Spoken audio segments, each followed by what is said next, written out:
Pécher contre le témoignage, cela veut dire tout simplement pécher contre Dieu.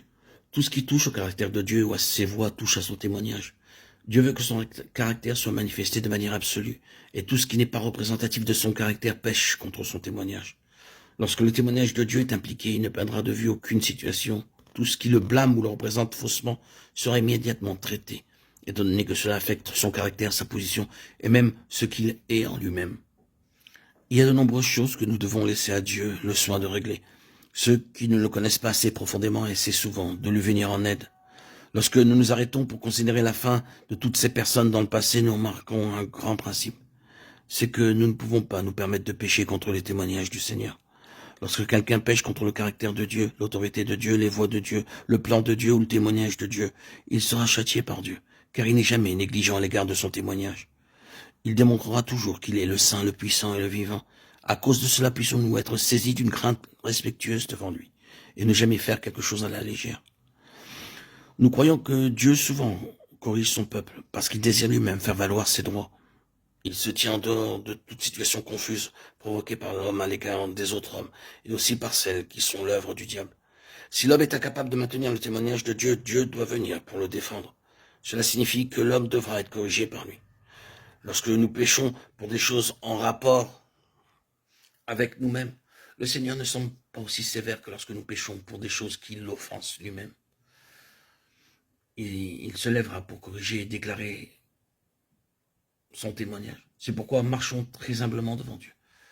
Ne péchons en rien et particulièrement ne péchons pas contre son témoignage. Ayons toujours un cœur qui craint et tremble, demandant au Seigneur de nous garder de pécher, particulièrement contre le témoignage.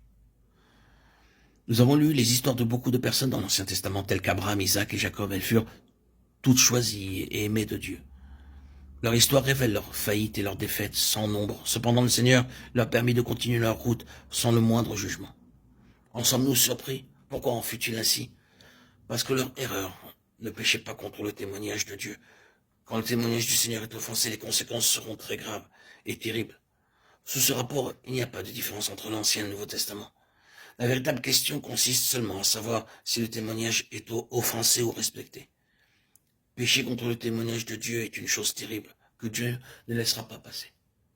Nos pères nous corrigeaient pour peu de jours, comme ils le trouvaient bon, mais Dieu nous corrige pour notre bien, afin que nous participions à sa sainteté. Hébreux 12, 10. Dieu nous corrige pour notre bien, afin que nous devenions participants de sa sainteté. Toutes les fois qu'il nous corrige, il justifie sa propre nature. N'avez-vous jamais réfléchi à ce fait que quand Dieu nous corrige pour prouver ce qu'il est, Satan ne peut plus accuser? Dans le châtiment, Dieu fait voir à l'ennemi que lui, Dieu, n'a aucune part dans cette affaire. Il préserve ainsi sa sainteté. À cause de cela, notre première réaction lorsque nous sommes châtiés ne doit pas consister à demander d'être soulagés, mais à réclamer son aide pour que Dieu soit satisfait. Chaque fois que nous sommes corrigés à cause du péché contre les témoignages de Dieu, nous devons dire aux frères et sœurs que c'est parce que nous avons offensé Dieu dans telle ou telle circonstance. Nos paroles pourront paraître simples, mais en faisant ainsi, nous attestons que le Seigneur n'a aucune part dans cette affaire. Quelques-uns savent seulement crier sous la correction. Pourquoi crier? La discipline est-elle trop sévère, trop difficile à supporter? Oh, ces choses ne sont pas faites pour nous faire crier. Nous devons voir que la correction divine, aussi sévère et dure qu'elle puisse être, est le moyen de justifier ce qu'il est, étant donné que son nom est invoqué sur nous. Il peut aisément être impliqué par nos actes, et c'est pourquoi il doit se dissocier de toute situation équivoque résultant de notre conduite. Pendant qu'il nous discipline, courbons nos têtes et adorons Dieu en disant « J'accepte volontiers une telle discipline, je demeure volontiers sur ce terrain.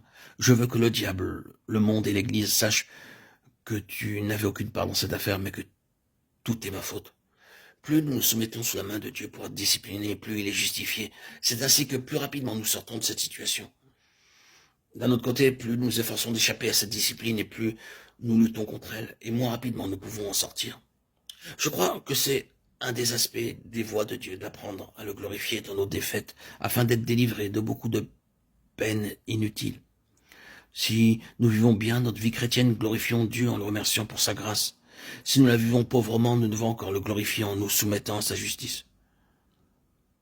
Puissent ces paroles être couvertes par le sang, car elles traitent d'un sujet très sérieux.